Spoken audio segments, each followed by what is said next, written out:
Hi everyone, welcome to another episode of Star Wars Out of the Box with me, Dill Streep. Each time I'm going to reach into this old box of toys, books and memorabilia, take something out and discuss its place in Star Wars and what it meant to me. Let's see what's in the box today.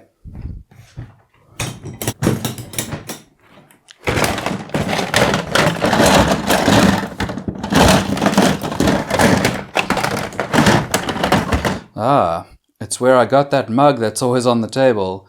It's the Star Wars exhibition in London. So when I turned 21, I was extremely fortunate to be able to go over to the UK on a little holiday, and I ended up piggybacking onto one of my good friends' family holidays that they'd planned for the same time. So in December of 2007, I started seeing signs for the Star Wars The Exhibition London, Country Hall, Westminster. Discover the hidden secrets of the galaxy. Coincidentally, two of my other friends had planned a trip together for the UK and were in London around the same time. Needless to say, the four of us bought tickets straight away. This may not seem special to everyone, but you do have to remember that this was a time when Star Wars was a mere 6 films. Not the originals, the prequels, the sequels, the sidequels, the side stories, the animated shows, the live-action TV shows, the cartoon shows, and whatever that thing is with Maggie Simpson. So these kinds of exhibitions didn't come around very often. There certainly wasn't an annual Star Wars celebration you could just pop in the calendar. So as you open the book, you find a couple of explanations, the story of Star Wars, the story of this exhibition, and the story of how George Lucas founded Industrial Light and Magic, the company who does the special effects of most of the big blockbusters we see today. There's also a map of the exhibition, and as you can see, the Jedi School Chamber is one of the first places to visit.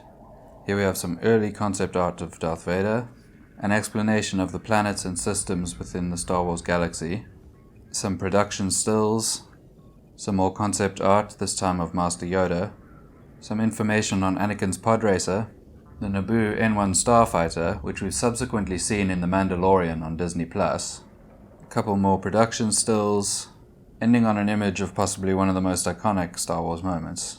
Now join me as I go back into the archives of my photos of the exhibition, taken on digital camera with no red-eye reduction and a flash. So when you entered the exhibition, one of the first things you could do was go sit in this large hall. They'd call up any kids who wanted to take part, and then 2 Jedi came out and started doing some lightsaber training. If these kids had seen Revenge of the Sith, maybe they'd have stayed in their seats. Master Skywalker, there are too many of them. What are we going to do?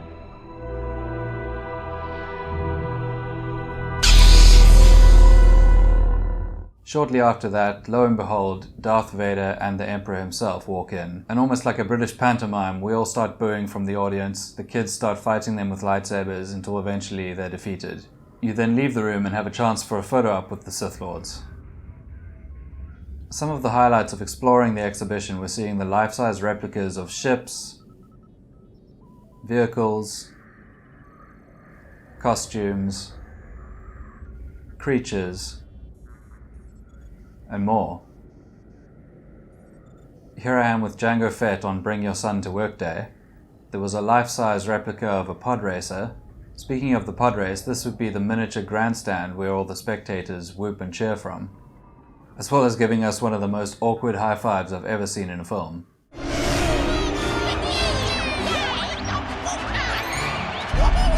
They had Queen Amidala's various costumes, Model Yoda, again with eerily lifelike hair. We all gather round the old Han Solo and Carbonite. The Darth Maul and lightsaber were epic. The head of a Wampa, which I'm sure at some stage was the only part we'd seen of one.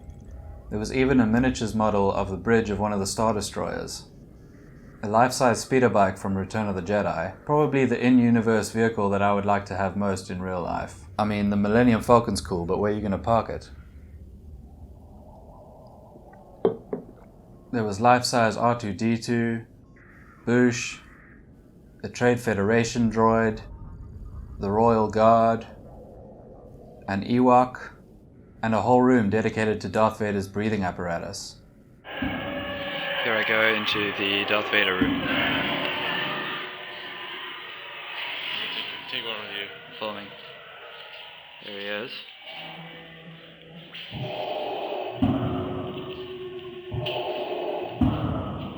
Just listen to that.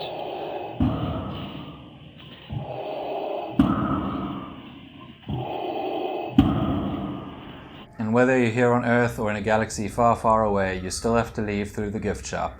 And that's where I got this trusty mug you see each week. So, those are some highlights of my trip to Star Wars The Exhibition, London in 2007. I hope you enjoyed. If you did, please don't forget to like and subscribe and hit that bell for notifications. For Star Wars Out of the Box, I'm Dill Streep. Goodbye. I'll be sharing some pictures of that time. If these kids had seen Revenge of the Sith, maybe... If these kids had seen Revenge of the Sith... Some of the highlights of exploring the exhibition were seeing the life-size replicas of models... Some of the highlights of exploring the exhibition were seeing the life-size replicas of Some of the highlights of exploring the exhibition were seeing life-size replicas of...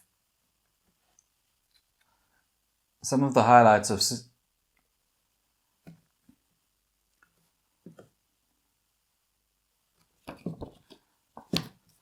So, those are some highlights of my trip to Star Wars The Exhibition, London in 2007.